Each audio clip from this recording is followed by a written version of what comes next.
Welcome to the Onyx Path News, everybody. It's me, Matthew Dawkins. I am joining you once again to talk about our latest releases and news. I'm going to also turn some of those screens down because I was being glared in the face by bright white documents. I really should get in the hang of using dark mode for absolutely everything. For whatever reason, it's just something my eyes agree with. Let me know what you think of dark mode versus light mode. Are you a traditionalist? Do you believe that all text should appear on a white page? Or are you more of a fan of putting white text on a black page, or maybe even going for a dark grey or dark blue? Let me know.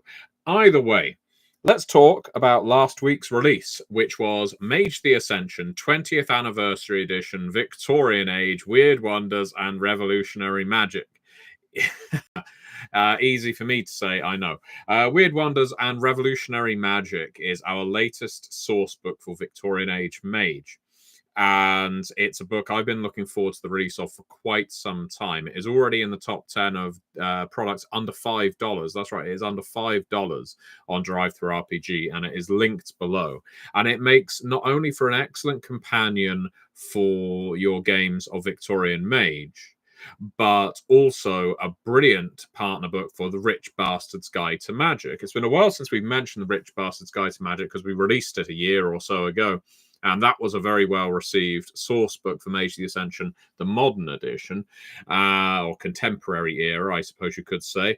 The Weird Wonders and Revolutionary Magic book, while being Victorian era, focuses on that revolutionary spirit that was so rife in the 19th century and early 20th century. The various turmoils, tumults that were coursing across Europe and other parts of the world at that time. From Italy and Russia, of course, to Spain and China and Japan as well. There was so much change going on with dynasties falling, sometimes dynasties that have been in play for centuries, close to millennia, when you're looking at the length of the Russian Tsardom, which admittedly fell in its totality in 1917. The sweeping change that came with it was huge.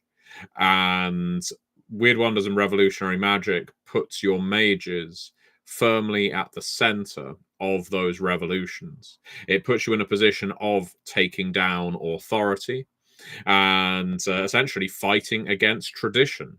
Now, that appeals, I know, to a great deal of Mage the Ascension players. I know there is often the idea that while the traditions are your playable factions, you often want to stomp the snot out of the bossiest, most stubborn, antiquated counterparts in those same traditions. And also, while the technocracy in its modern form doesn't exist in Victorian Mage, it does exist in the 19th century. And of course, this provides you with very useful tools to play as them and take it to the traditions that are in power, especially those bastard hermetics that are always getting in the way.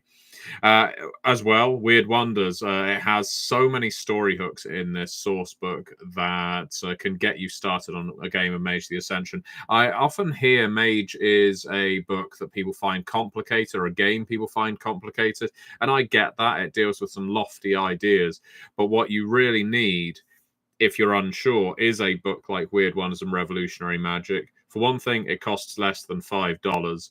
For another, it is so full of story hooks that after you've read it, I guarantee you will have a story in mind for you to run a chronicle for your players of Mage the Ascension. So give it a go. It is, as I say, and I'll say it only one last time, under $5. Another product that's only under $5 is the Curseborn Ashcan edition. Why am I pointing you back round to Curseborn and the Ashcan in particular? Well, remarkably, despite the fact we released it about 2 months ago, it is still in the top 10 on DriveThruRPG of products under $5, which is frankly stunning. It's wonderful. But we need your ratings and we need your reviews. If it's going to stay there, we need people to keep telling others how good it is. And one of the easiest ways you can do that is going over to DriveThruRPG. Given how well it has done, you watching are almost guaranteed to have purchased a copy. So if you haven't headed over to DriveThruRPG yet and left a star rating, please do so. And if you've got a couple of minutes, leave a review. Don't feel pressured, just hear my request. And what else? Well, of course, Curseborn itself will be coming up in October, so look forward to that. But coming up sooner than that, we intend to launch a crowdfunding campaign for the StoryPath Ultra Core Manual. So the StoryPath Ultra Core Manual will be more than just the StoryPath Ultra system. It also contains a whole slew of expansions to the system should you wish to gear your game in certain ways. For instance, if your game is one that is likely to involve a lot of vehicular combat, it has special vehicle rules that you can choose to bolt onto your game or change your game with.